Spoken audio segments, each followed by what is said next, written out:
All right, this is Numbers 3 in the MacArthur Study Bible. A little refresher of chapter 2. Basically, it just was similar to chapter 1 with all the same numbers of the census of the fighting men.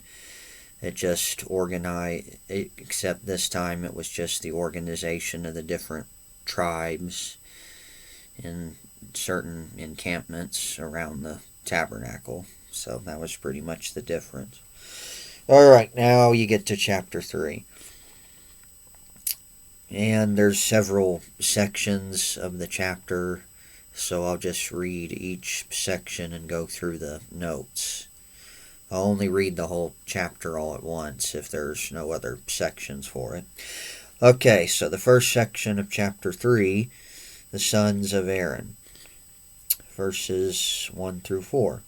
Now these are the records of Aaron and Moses when the Lord spoke with Moses on Mount Sinai. And these are the names of the sons of Aaron. Nadab the firstborn, and Abihu, Eleazar, and Ithamar. And these are the names of the sons of Aaron, the anointed priests, whom he had consecrated to minister as priests. Nadab and Abihu had died before the Lord when they offered profane fire before the Lord in the wilderness of Sinai, and they had no children. So Eleazar and Ithamar ministered as priests in the presence of Aaron, their father. Okay. So because Aaron and his sons are emphasized in this chapter, Aaron is named first.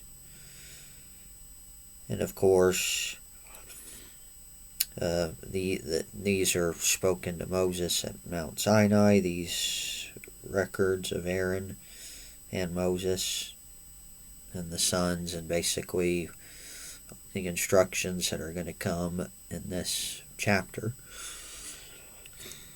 So Mount Sinai was where the Lord had first communicated to Moses his choice of Aaron and his sons as priests in Exodus 28 through 29, while he was still in the midst of the cloud on Mount Sinai in Exodus 24.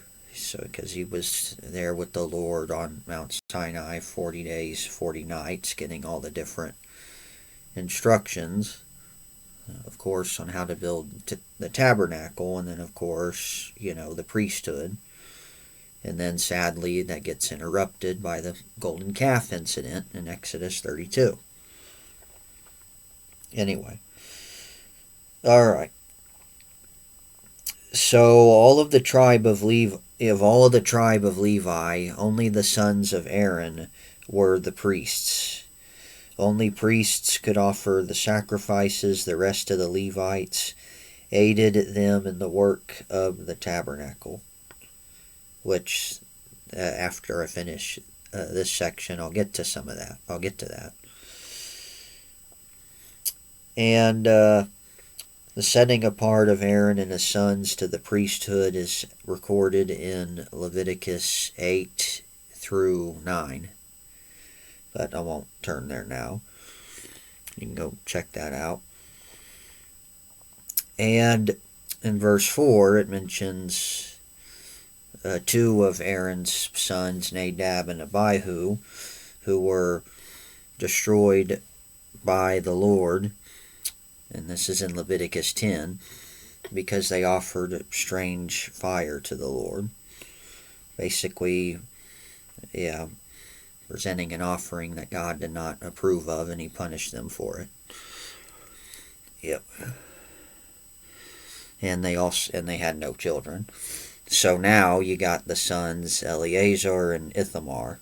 So all of the future priests of Israel under the Mosaic covenant, they were descendants of these two sons of Aaron.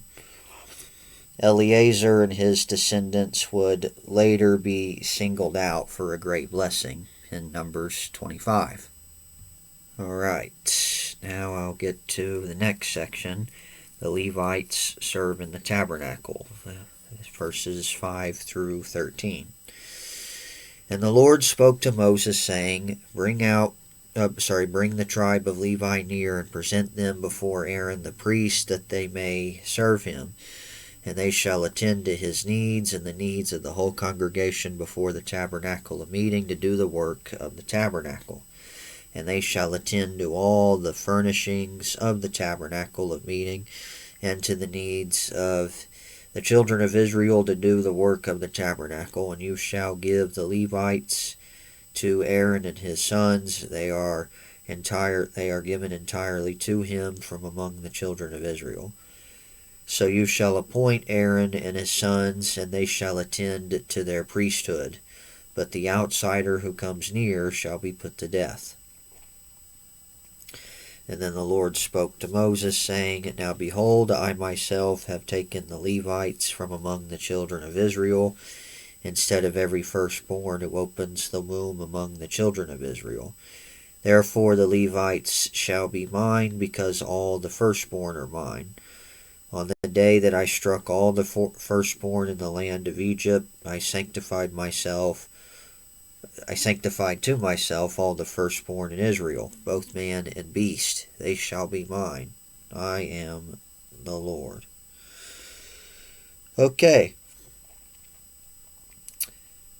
So, the specific task of the Levites ultimately was to serve Aaron, his sons, and all of Israel by doing the work of the tabernacle, further defined in the coming verses in this chapter.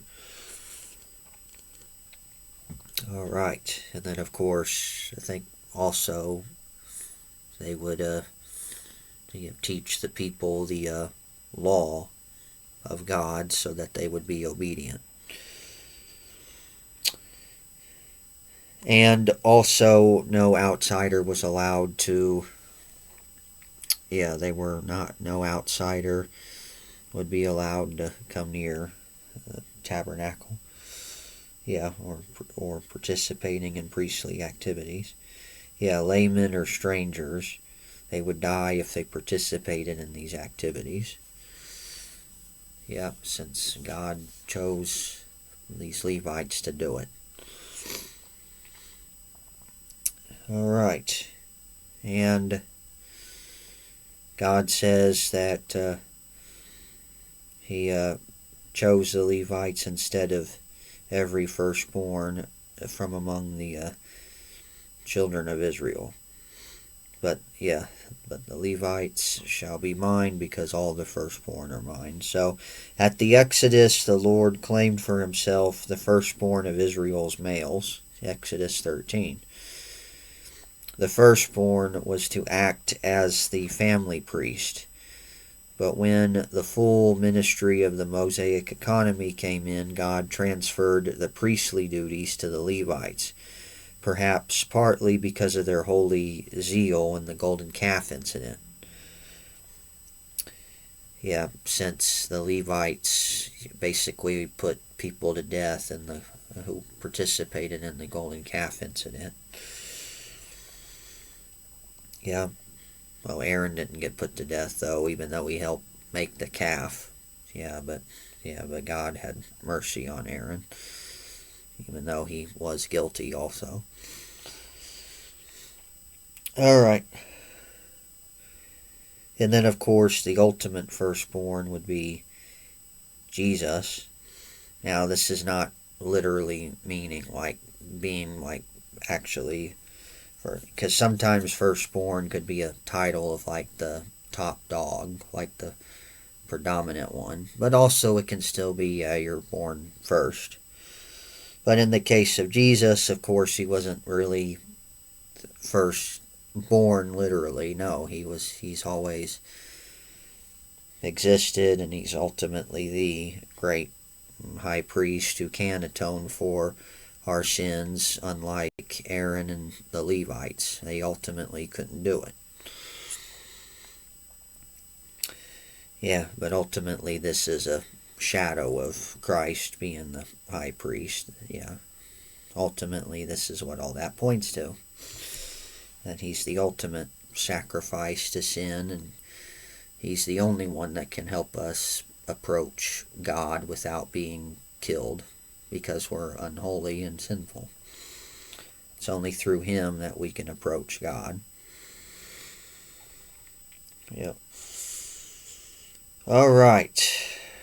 So now there's a census that'll be taken of the Levites. Yeah, so you already had the census taken of the 12 tribes. The tribe of Levi is not counted since they're set apart to be priests. Yeah, for these priestly activities. Yep. But now there'll be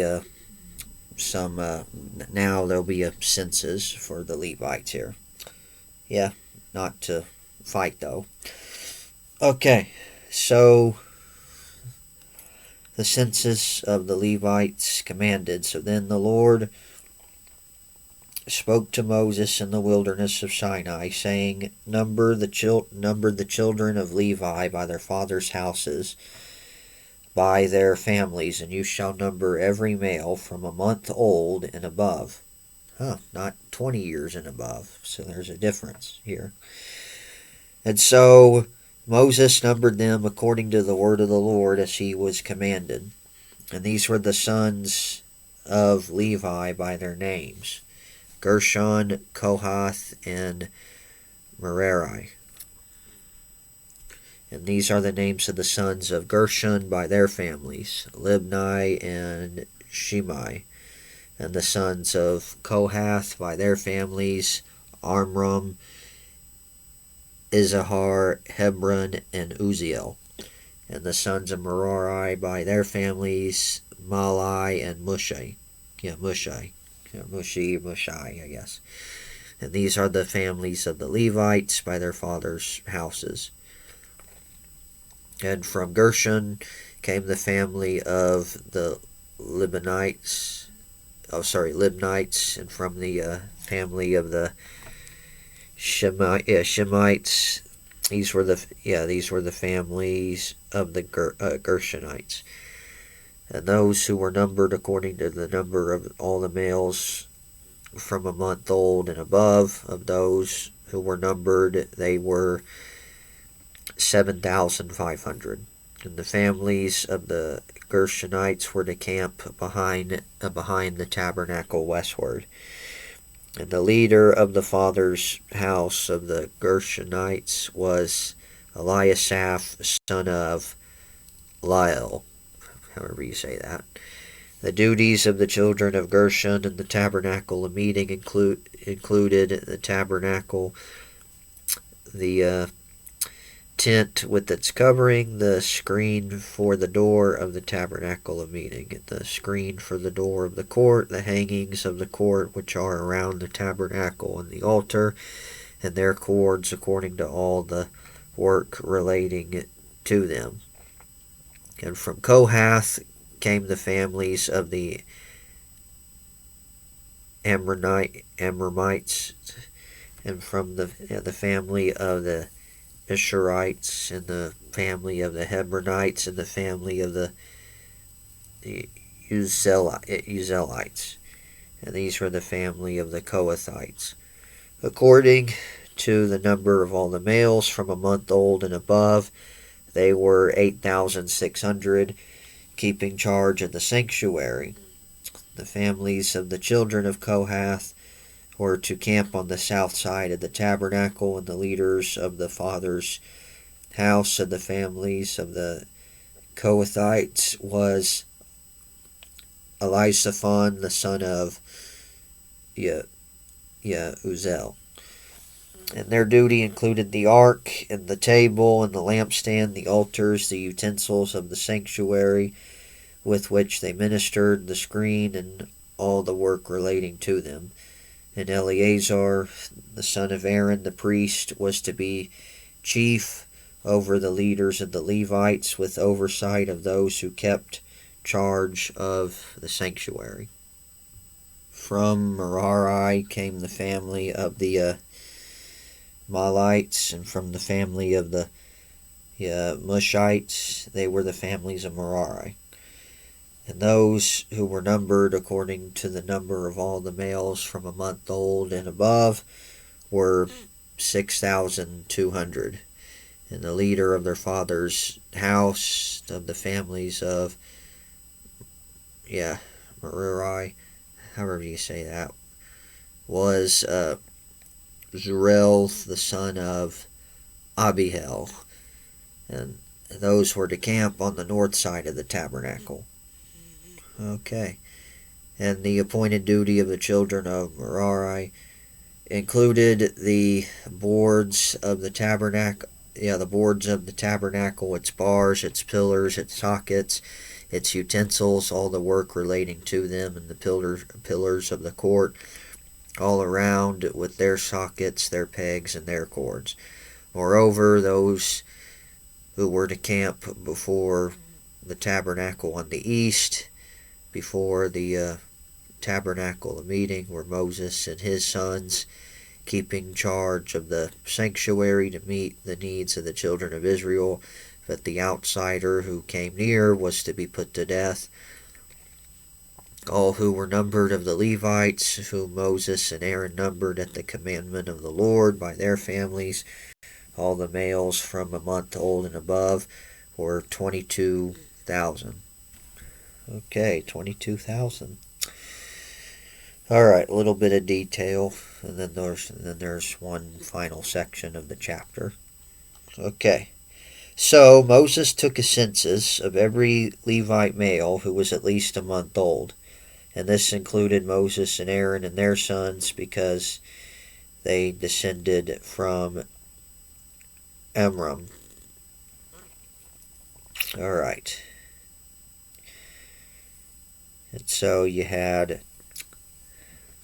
here were the sons of Levi by their names. He had Gershon, Kohath, and Merari. So the Gershonites numbered 7,500 males, and they were responsible for the coverings of the tabernacle, and they were to camp west of the tabernacle. And then you had Kohath. The Kohathites probably numbered about 8,300 males. Yeah. And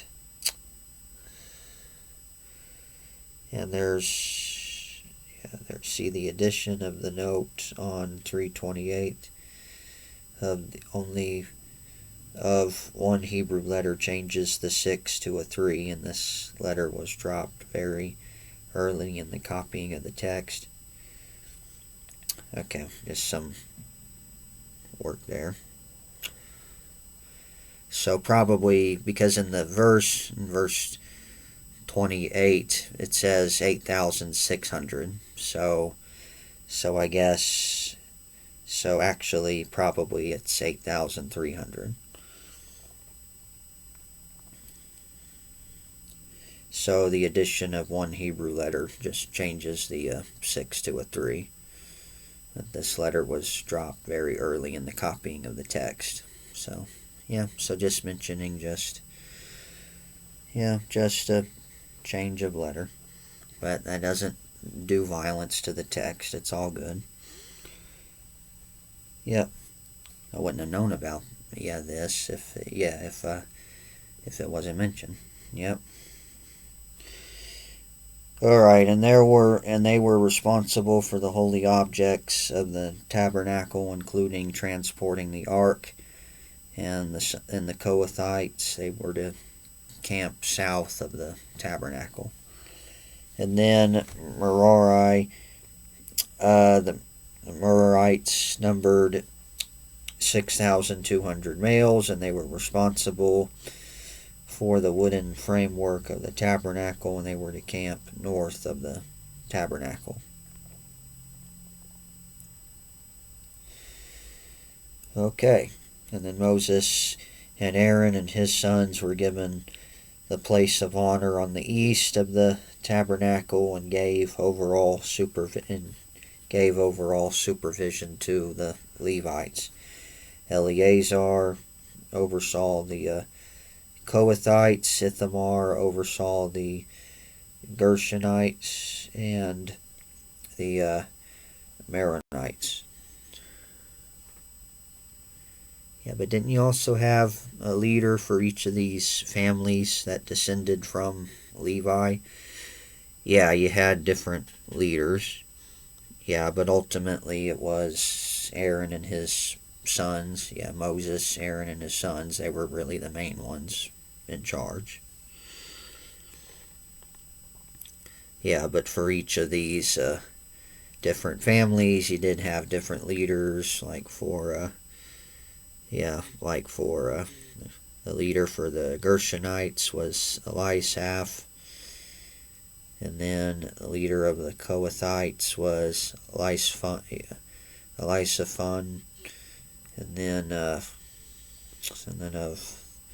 the Merarites, or the leader of that group was Zurel, however you say that. But ultimately, yeah, Moses and Aaron and their sons, they were ultimately the ones in charge of everyone. Yeah, because these other Levites had to serve the sons, Aaron and his sons, who would be the priests. Yeah. All right. And then the total number, ultimately, when you add all that up, was around 22,000.